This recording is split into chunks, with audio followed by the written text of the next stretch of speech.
agora a gente vai falar de um assunto polêmico, o julgamento do caso da influencer Mariana Ferrer. O assunto ganhou hoje as redes sociais após a informação de que o réu teria sido absolvido por se enquadrar em estupro culposo, que no caso não teria a intenção de cometê-lo. Quem vai explicar para a gente essa situação é o advogado Leonardo de Moraes. E aí eu queria saber já exatamente dele, né? Porque esse tipo penal, essa tipificação penal não existe no Brasil. A gente fala, por exemplo, de homicídio culposo, homicídio doloso, mas no caso do estupro é até difícil entender. Mas isso não está na sentença, né? Mas foi algo que foi levado para o julgamento, é isso, doutor? Boa noite. Edson, boa noite a todos os seus ouvintes. Observando a sentença que foi proferida, né, essa palavra ela não foi destacada pelo magistrado. Ela não foi de fato colocada. Mas o que se percebeu é que houve uma discussão muito forte aí nos jornais, né, nas redes sociais, de um modo geral, né, alegando que o juiz teria deixado de condenar o autor do fato, né, o suposto autor do fato, em razão do fato de ser praticado culposamente, né? Observando a sentença, ela não trouxe nesse texto nenhuma expressão que falasse aí, né, sobre o estupro culposo. Mas só aproveitando a sua audiência, né, em relação a esses crimes de ordem sexual, para chegar até o ponto do estupro, né, em algum momento, né, já há muito tempo atrás, o Brasil entendia que esses crimes contra a dignidade sexual eram chamados de crimes contra os costumes. Por quê? Porque os crimes contra os costumes indicavam um padrão de comportamento sexual que era imposto pelo Estado. Então, quando alguém era vítima de um crime de estupro, ela vinha ofender o costume que era imposto pelo Estado e não a violação à sua própria dignidade. E essa regra ela foi montada pela Lei 2015/2009, que modificou, então, os crimes contra os costumes para os crimes contra a dignidade sexual. De forma que quem pratica um crime de estupro, aí sim doloso, comete um crime contra a dignidade sexual. E aí fica até difícil para você fazer um comparativo, porque no caso, por exemplo, do exemplo que eu estou dando aqui do homicídio, né? Homicídio culposo, homicídio doloso. Você não teve a intenção de praticar aquele homicídio, no caso. É até difícil entender como você não teria tido a intenção de estuprar alguém, né? De ter um ato sexual com alguém. Quer dizer, não tem cabimento, né, doutor? O crime de estupro, Edson, para partir para um todo, para depois afunilar, né, para a sua indagação, ele está presente no artigo 213 do Código Penal, com a pena que começa com 6 e pode chegar até 10 anos. E esse crime acontece basicamente quando alguém, através de violência ou grave ameaça, ela pratica contra outra pessoa uma conjunção carnal ou qualquer ato sexual. Vale dizer, se por acaso um homem, geralmente é o homem que pratica o crime de estupro, ele constrange, ele obriga uma mulher à prática de um ato sexual contra a sua vontade, e não importa se é a conjunção carnal, leia-se, introdução do pênis vagina, ou qualquer ato sexual, como o sexo anal, né, sexo oral, isso se reflete aí como crime de estupro. E o pressuposto que a lei estabelece é que esse fato só pode ser praticado dolosamente.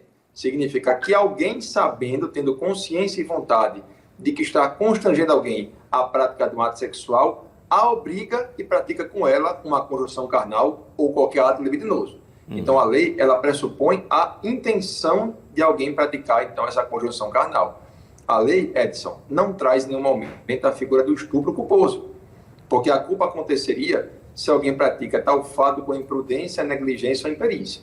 Então, por mais que seja um ato reprovabilíssimo o que foi cometido, a lei ela não abarca a figura do estupro culposo, leia-se, alguém praticar esse fato com imprudência, negligência ou imperícia.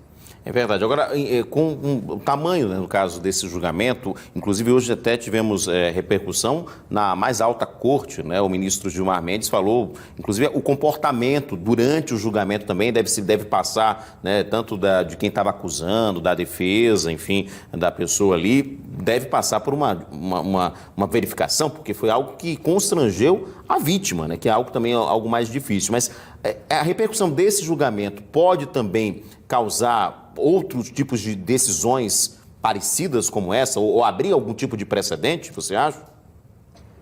A forma como se observa aquela parte da audiência que foi revelada e as conversas que foram feitas é um grande absurdo. O pressuposto de uma discussão em âmbito judicial é que haja respeito entre as partes. Claro que a vítima, o réu, estão emocionalmente comprometidos com aquele processo, isso se sabe.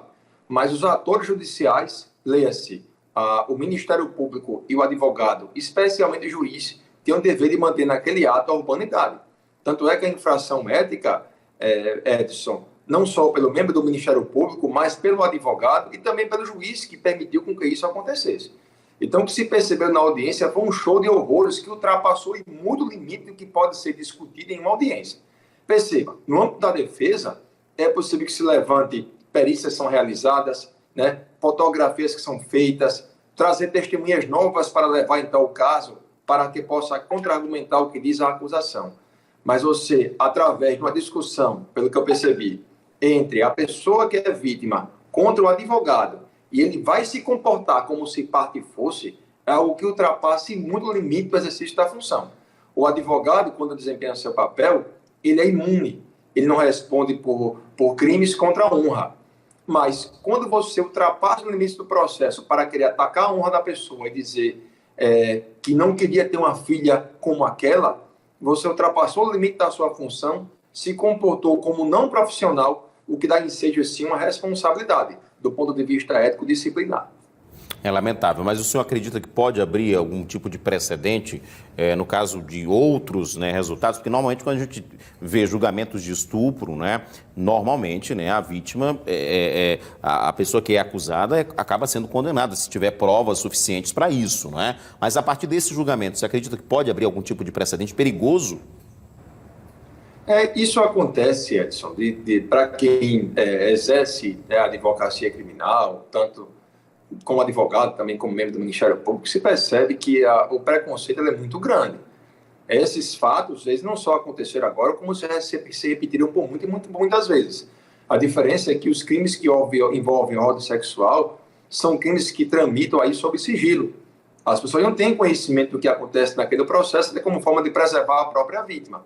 Mas isso sim é uma cultura, né? Isso acontece em muitas audiências e esse comportamento, Edson, ele é lamentável. Tomara que ele não venha a criar futuramente aí um precedente, porque a forma como se pergunta em uma audiência é uma forma civilizada. Se A tem algum problema com B, o Estado ele se mete no problema entre as partes para que traga uma solução civilizada. Se o excesso vem a acontecer, tanto pela acusação e pela defesa, ambos cometem infração ética, mas também o magistrado, que fez com que um processo que envolve uma solução criminal levasse a uma briga entre pessoas em que, ao invés de se julgar um fato concreto, um ofendeu a moral um do outro. Então, enfim, é um fato que serve como paradigma negativo para que isso nunca mais aconteça.